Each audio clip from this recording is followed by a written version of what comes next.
My name is Dr. Ahiamadu, a staff of the Department of Religious and Cultural Studies, Faculty of Humanities, University of Port Harcourt. I'm an associate professor of Biblical Studies, Biblical Hebrew.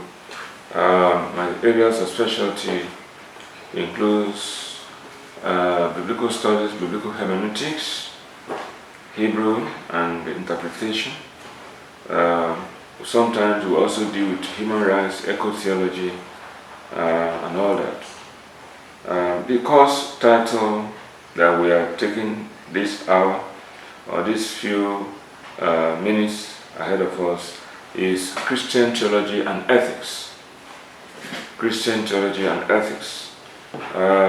And this Christian Theology and Ethics is being looked at from a more reformed evangelical perspective. You know that theology is a very important field of learning, and is as old as the church, if not even older than the church. And so most of the issues that we deal with is coming from a very long tradition of theological reflections.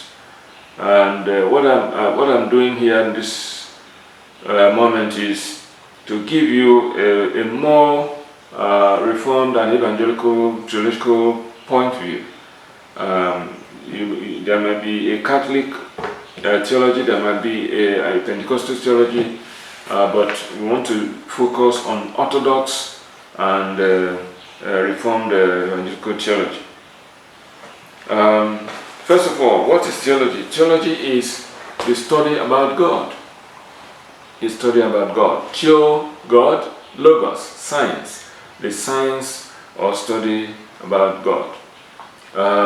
And theology is divisible into several components. So this time we're going to deal with proper theology.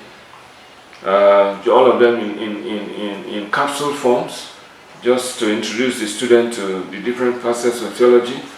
And then we're going to look at Christology, and then we're going to look at pneumatology, and then we'll look at demonology, and if time permits, we'll look at ecclesiology and hamartiology.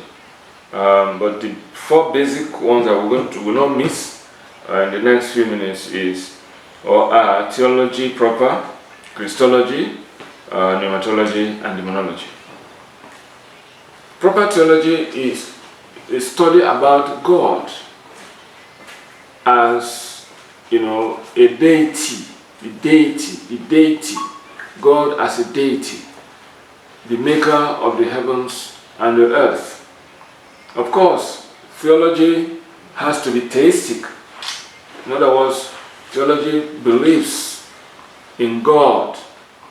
God is at the center of theological reflections, and He is the creator of the whole universe. God has characteristics. He is holy, He is righteous, He is merciful, He is kind, He is powerful, and He is all-wise and present everywhere at the same time. So there is no culture or people that do not exist because God has created them and given them the permission to exist. Without God, no life exists anywhere. So the whole concept of evolution is questionable. God created the world ex nihilo. He created all things by fiat, just by His word of command, as it is contained in Genesis, the books of Genesis and Exodus, Leviticus, Numbers, and Deuteronomy. The Creator, God, that is the subject of theology proper. His attributes, His nature, His characteristics, and His power.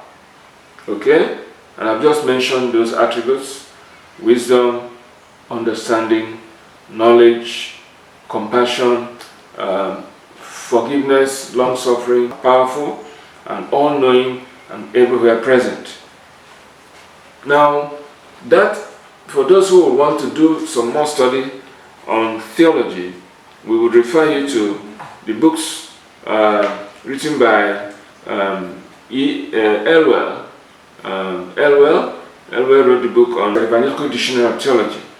You take hold of that book and also look at theology in the 20th century, 21st century by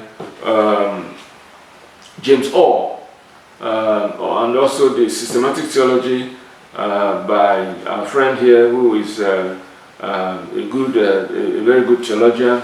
I'm talking of what's his name again? Louis Bickoff. So those are books that I would like you students to look at for benefit of understanding more of what theology is all about.